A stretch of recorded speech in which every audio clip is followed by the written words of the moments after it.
Hi, I'm Annapolis Mayor Josh Cohen with your monthly video update for April 2013. And in this video, I want to cover a few things. There's a lot going on in the city, but I want to talk about regionalization of the city's transit service, a brief discussion about a bill I've introduced dealing with the capital facility connection fee, an update on the Forest Conservation Act, the city's sustainability report card, and finally, brief announcement about the Annapolis City Fair. So first item, regionalization of transit. When I was first seeking the office of mayor 4 years ago now, transit was an issue then, the city's transit service. And even at that time, I thought it made sense to explore regionalizing our transit service for this reason. The city of Annapolis has a population of only about 40,000 people, but we are the center of a much broader region. And it doesn't make sense, in my view, for little old city of Annapolis to be responsible for providing regional transit service. And currently, roughly half of our transit miles that we serve are outside of the city limits. So over the past couple years, we've overhauled our transit service. We brought in Richard Newell, a top-notch director. We launched the circulator. We've improved on-time service, customer service, cleanliness. We've done a lot with what we have to make our service the best it can be. But we're running up against the reality that, like I said, little old Annapolis is not positioned to really provide an effective transit service for our riders that serves the regional needs of the Central Maryland region.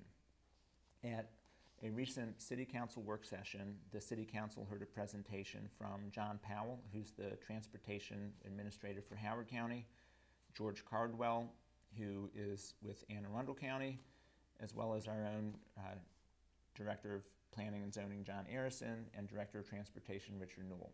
And the four of them presented a concept that is still in the discussion stages about Howard County and Anne Arundel County and the city of Annapolis joining forces to create something that will be called something like a Central Maryland Regional Transit Authority.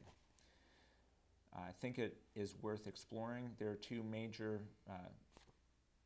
concerns I have, or two major goals, I should say. First is that Annapolis needs to retain the flexibility and local authority for routes that aren't necessarily cross-jurisdictional lines, but that service our own unique population. We have a lot of residents who rely on transit as their primary means of transportation. We have the circulator trolley, which is critical for downtown businesses. So, number one, we need to retain some local authority and flexibility even if we do go this regional route. And number two is there needs to be some cost savings. Right now, we're having promising discussions. If you want to see that presentation and the discussion that we had at that work session, you can go to our website, annapolis.gov, and under announcements, you'll find a link to that. The City Council will likely need to make a decision within the next few months as to whether we want to at least preliminarily join forces with Howard and Anne Arundel and take the next step. So, major discussion going on having to do with regionalization of transit. Closer to home, there's a technical bill I've introduced that can make a big difference for local businesses who want to open their doors. One of the major permit costs if you're starting a business is called the Capital Facility Connection Charge, which is a one-time fee you pay that allows you to connect to our sewer system and, more expensively, our water system. And the size of that fee varies depending on the use you have, but it's something that for local businesses, which are so essential not just to our economy but to our experience and sense of community as a town.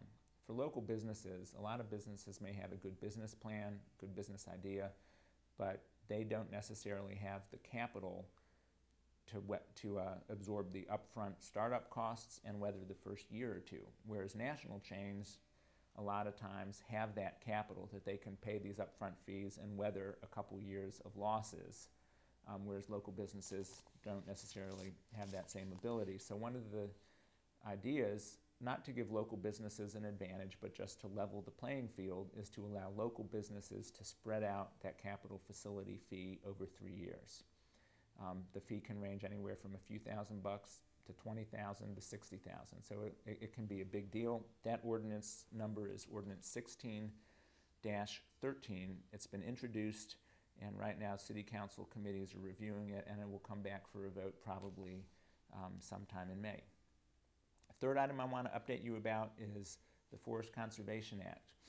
Over the past, I'd say, year or more, the city's implementation of the State Forest Conservation Act has come under significant review by both the development community as well as folks in the environmental community. As part of the Crystal Spring proposal, administratively, I made the decision to reset the city's own review process to make sure that before the city reviews any site plans, the first thing we do is make sure the developer has accurately defined all the environmentally sensitive features on site. In addition to that procedural change, there are a number of questions about process, what's the appropriate avenue and opportunity for public input, to appeal decisions that the city renders, and are there any regulatory changes that the city should make in terms of looking at the diameter of tree trunks and what need to be preserved. I mean, a lot of questions. And so last summer, the City Council appointed what we called the Forest Conservation Act Working Group. It was a balanced group with 2 developers on there, 2 environmentalists, 2 members of the City Council, and it was chaired by retired Anne Arundel County Circuit Court Judge Joe Make.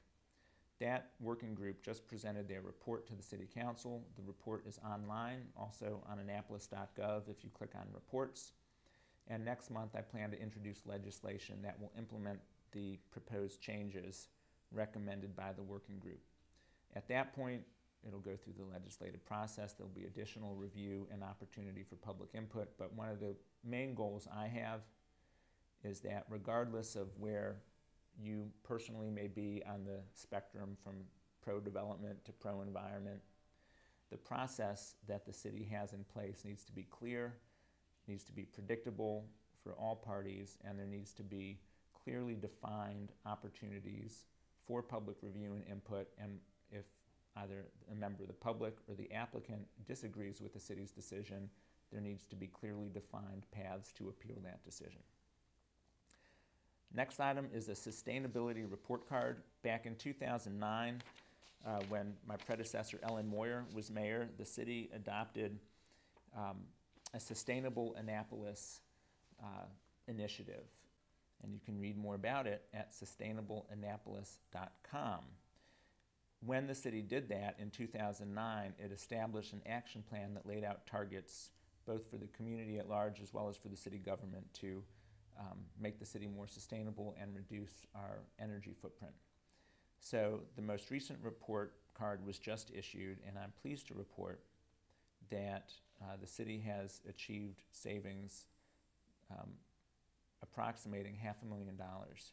The 2 biggest ones came from energy efficiency retrofits we put in at the water plant and at our old city hall, which was in bad need of some fixing up and some energy modernization. But together, those 2 alone have contributed a total annual cost savings of over $460,000. In addition, with the community at large, in 1 year's time, Annapolis has increased its recycling rate by almost 20%, which was prompted by the change we made a year ago in how we do our solid waste, reducing from twice-a-week trash pickup to once a week. That prompted people to modify their behavior, and so in 1 year's time, we got a 20% increase in recycling. So you can read the sustainability report card, see what we've accomplished, see what more we have to do. Again, it's sustainableannapolis.com. And finally, in May is the Annapolis City Fair. It is sponsored by the National Sailing Hall of Fame. The fair this year will be on Saturday, May 11th from 11 a.m. to 5 p.m. and on Sunday, May 12th from noon to 5 p.m.